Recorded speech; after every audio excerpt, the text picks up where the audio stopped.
ஆக வேண்டும் என்றால் என்ன செய்வது? எத்தனை பேர் விண்வெளி வீரர் ஆகணும்னு விரும்புறீங்க?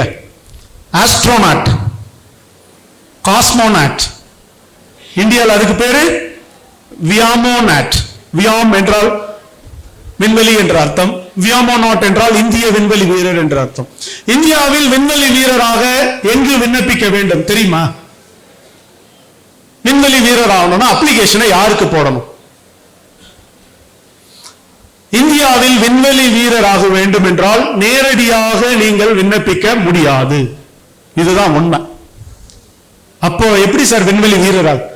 இந்தியாவில் விண்வெளி வீரராக வேண்டும் என்றால், ராகேஷ் சர்மாவை பத்தி நான் சொன்னேன் இல்லையா, விண்வெளிக்கு சென்ற முதல் இந்திய வீரர், அவரோடு நான் பணிபுரிந்த அனுபவங்களையும் சொன்னேன்.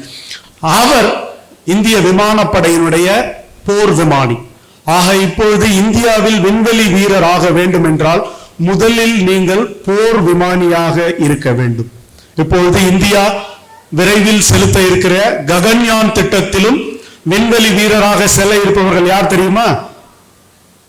இந்திய விமானப்படையில் ஏற்கனவே போர் விமானியாக இருப்பவர்களைத்தான் தேர்வு செய்து அவர்களுக்கு பயிற்சி அளித்து அவர்களில் சிலரை மறுபடியும் தேர்வு செய்து அவர்கள் தான் விண்வெளிக்கு செல்ல முடியும்.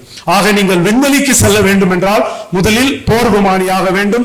போர் விமானியாக வேண்டும் என்றால் என்ன படித்திருக்க வேண்டும்? +2 படிச்சா போதும். +2 படிச்சா நேரடியா விமானி ஆயிடலாம். யூனியன் பப்ளிக் சர்வீஸ் கமிஷன் என்கிற ஒன்றிய பணியாளர் தேர்வாணையம் NBA, நேஷனல் டிஃபென்ஸ் அகாடமி என்கிற தேர்வை நடத்துகிறது.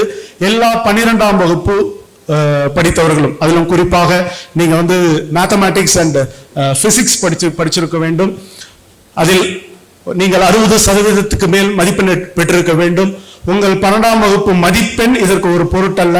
அவங்க வைக்கிற தேர்வுல நீங்க எவ்வளவு மார்க் வாங்குறீங்க NDA தேர்வில், அதன் பிற்பாடு உங்களுக்கான பயிற்சி கொடுக்கப்பட்டு நீங்கள் விமானப்படையிலும் விமானியாகலாம், கடற்படையில் விமானியாகலாம், இந்திய ராணுவத்திலும் விமானியாக தகுதி பெறலாம். நம்முடைய ராகேஷ் சர்மா என்று நான் சொன்னேன் அல்லவா, அவர் ராகேஷ் சர்மா NDAவில் தேர்ச்சி பெற்று NDAவில் பயிற்சி பெற்று விமானியானவர், பின்னாளில் விண்வெளி வீரரானவர். இப்படி பல வாய்ப்பு டிகிரி முடிச்சவங்களுக்கும் இருக்கு. இன்ஜினியரிங் படித்தவர்கள், ஏதாவது ஒரு பட்டப்படிப்பை படித்தவர்களும் நீங்கள் விமானியாகலாம். அதற்காக UPSC CDSE என்கிற கம்பைன்டு டிஃபென்ஸ் சர்வீசஸ் எக்ஸாம் என்கிற ஒரு தேர்வை நடத்துகிறது. அதில் நீங்கள் சேரலாம். அப்படி இல்லை என்றால் AFCAT, air force common admission test என்கிற ஒரு தேர்வு இருக்கிறது. பட்டதாரிகள் இதில் எழுதலாம். NCCயில் சேர்ந்து C சர்டிபிகேட் பெற்றவர்களும் ஒரு சிறப்பு நுழைவு தேர்வு இருக்கிறது, அவர்களும் இதில் சேரலாம். இப்படி பல வாய்ப்புகள் உண்டு. இல்லை நான் வெறும் விமானியாக ஆக வேண்டும் என்றால் 12ஆம் வகுப்பு படித்தவர்கள் நீங்கள் பயணிகள் விமானியாக மாறலாம். அதற்கான நுழைவு தேர்வுகள் உண்டு.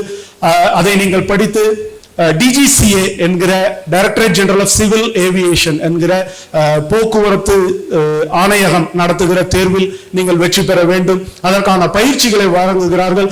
ஏறக்குறைய அந்த தேர்வுகளுக்கு எல்லாம் 30 லட்சம் ரூபாய் உங்களுக்கு செலவாகும். ஒரு விமானி ஆவதற்கு, பயணிகள் விமானி ஆவதற்கு 30 லட்சம் ரூபாய் தேவைப்படும். ஆனால் நீங்கள் அந்த தேர்வில் வெற்றி பெற்றால் வங்கிகள் உங்களுக்கு கல்வி கடன் வழங்குவார்கள். ஏனென்றால் விமானிகளுக்கான வருமானம், சம்பளம் அதிகம். அதனால உங்களுக்கு வங்கிகள் கல்வி கடன் வழங்குவார்கள். உங்களால் எளிதில் அந்த கடனை அடைத்து விட முடியும். போர் விமானியாக மாற வேண்டும் என்றால் எவ்வளவு செலவாகும் தெரியுமா? 0 ரூபீஸ். இந்திய அரசாங்கம் இலவசமாக உங்களுக்கு பயிற்சியை தருகிறது. எல்லாமே இலவசம்.